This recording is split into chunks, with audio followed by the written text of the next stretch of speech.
नमस्कार प्यारे विद्यार्थियों, एक बार फिर आपका स्वागत है MGCI के YouTube चैनल पर। प्यारे विद्यार्थियों, लंबे इंतजार और काफ़ी लंबे संघर्ष के बाद आखिरकार ICAR ने UG की जो काउंसलिंग है 2025 की वो प्रारंभ कर दी है। तो आज मैं ये वीडियो आपके लिए लेकर आया हूँ। यह पूरी इन्फॉर्मेशन है कि किस तरह से रजिस्ट्रेशन करेंगे, कब रजिस्ट्रेशन होगा और कब तक ये काउंसलिंग चलने वाली है, इसका शेड्यूल क्या है। तो प्यारे विद्यार्थियों, हम यहाँ पर देख रहे हैं यूजी की इस काउंसलिंग के लिए सीट मैट्रिक्स है, counselling schedule, registration, choice filling और जो काउंसलिंग फीस है, इसका पेमेंट और अपलोडिंग ऑफ डॉक्यूमेंट्स, ये सब स्टार्ट हो रहा है 14/10/2025 और आखिरी इसका इन्होंने डेट दी है 17/10, मतलब 17/10 से पहले 14 और 17 तारीख के बीच में आपको रजिस्ट्रेशन कर लेना है, चॉइस फिलिंग कर लेना है और ऑनलाइन डॉक्यूमेंट अपलोड करना है। इसका डिटेल शेड्यूल अगर हम लोग देखें तो वो और यहाँ पर है कि आपके डॉक्यूमेंट अपलोड होने के बाद, चॉइस फिलिंग करने के बाद आपने सीट पी कर दी है, उसके बाद आप देखेंगे कि seat allotment, online response to queries by university, resubmission of document, फिर हम लोग बात कर रहे हैं deposition of seat acceptance fees, generation of provisional admission letter. ये सारी चीजें होना है 21/10।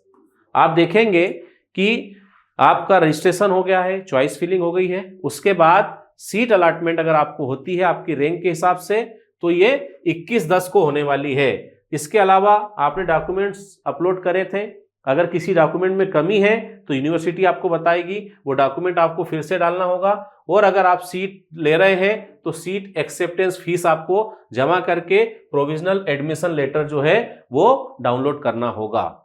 इसके अलावा अगर आपने कोई डॉक्यूमेंट में कमी है तो आप देखेंगे ऑनलाइन डॉक्यूमेंट वेरिफिकेशन यूनिवर्सिटी करेगी 23/10 को, फिर आपको वो जानकारी देगी और 24/10 को ही आपको फिर से डॉक्यूमेंट जो है सबमिट करना है। यूनिवर्सिटी 24/10 को ही उसको वेरीफाइड करेगी और 24/10 को ही आप जो है इस फीस को सबमिट करेंगे। ठीक है, ये फर्स्ट राउंड का काउंसलिंग का मैंने आपके सामने पूरा शेड्यूल रखा है। इसी तरह से जिनको फर्स्ट राउंड में सीट अलॉट नहीं हुई है या जो अपग्रेड करेंगे उनके लिए सेकंड राउंड का शेड्यूल ये है। आप देखेंगे 27/10 से स्टार्ट होगा ये और 28/10 को आप देखेंगे कि एक दिन में ये कंप्लीट हो जाएगा। इसी तरह से थर्ड राउंड 31/10 से स्टार्ट होगा और ये 1/11 को समाप्त हो जाएगा। ऐसे ही फोर्थ राउंड ये 4/11 से स्टार्ट होगा और 6/11 को समाप्त होगा और जरूरत अगर पड़ी तो मॉप अप राउंड भी आएगा। इस मॉप अप राउंड को हम कह रहे हैं फाइनल राउंड है और ये भी है उसी तरह की सारी बातें हैं। ये 8/11 से स्टार्ट होगा, सबसे पहले हम लोग देख रहे हैं। इसमें क्या होगा, display of seat vacancy matrix, बची हुई सीट बताएंगे, पेमेंट ऑफ काउंसलिंग फीस और fresh choice filling. Choice filling आपको यहाँ फिर से करने का मौका मिलेगा और चॉइस फिलिंग का एंड यहाँ पर दिया है।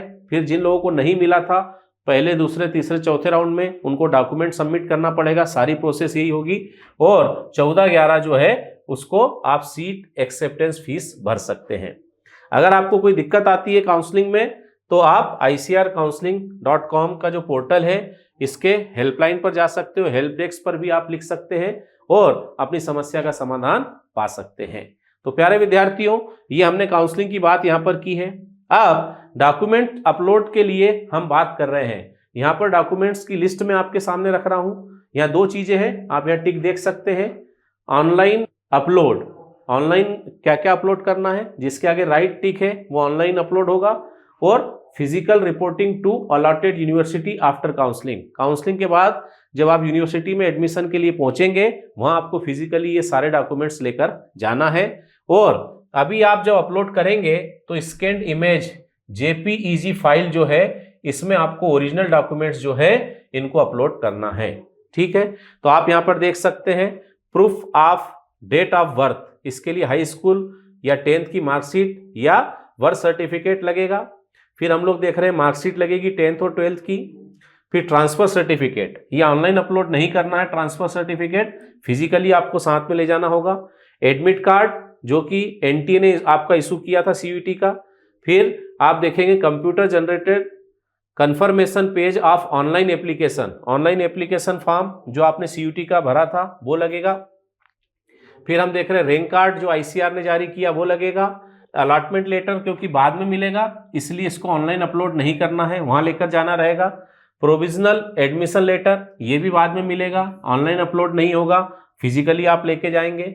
फिर पासपोर्ट साइज फोटो आपका अपलोड करना होगा, ये वही फोटो होगा जो आपने फॉर्म भरते समय लगाया था। आधार कार्ड आपका यहाँ लगेगा या दूसरा आईडी प्रूफ जो है कोई भी। डोमिसाइल सर्टिफिकेट लगेगा, है ना, मूल निवासी प्रमाण पत्र। कैरेक्टर सर्टिफिकेट आपका जो आपने पिछली बार स्कूल अटेंड की थी उसके साथ मिला होगा वो लगेगा। एसटी एससी ओबीसी में जो कैंडिडेट आते हैं एनसीएल नॉन क्रीमिलियर में, जनरल में अगर ईडब्ल्यूएस है तो आपको ये सर्टिफिकेट यहाँ पर अपलोड करना होगा। और जो पीडब्ल्यूडी कैंडिडेट होते हैं उनको फिजिकल जो डिसेबिलिटी है उसका सर्टिफिकेट देना होगा, कितने % डिसेबिलिटी है ये सारी।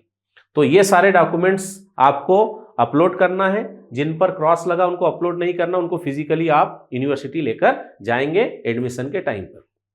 साथ ही प्यारे विद्यार्थियों, बहुत ही खुशी की बात है, मुझे बताते हुए बड़ी खुशी हो रही है कि आपका अपना संस्थान एमजीसीआई जो है, चाहे पीएटी हो, चाहे सीयूटी हो, आईसीआर हो, बीएचयू हो, में सर्वाधिक टॉपर्स के साथ सर्वाधिक चयन देने वाला मध्य प्रदेश का एकमात्र संस्थान है। और सीयूटी में तो रिकॉर्ड तोड़ जो है परिणाम एमजीसीआई ने 2025 में दिया है।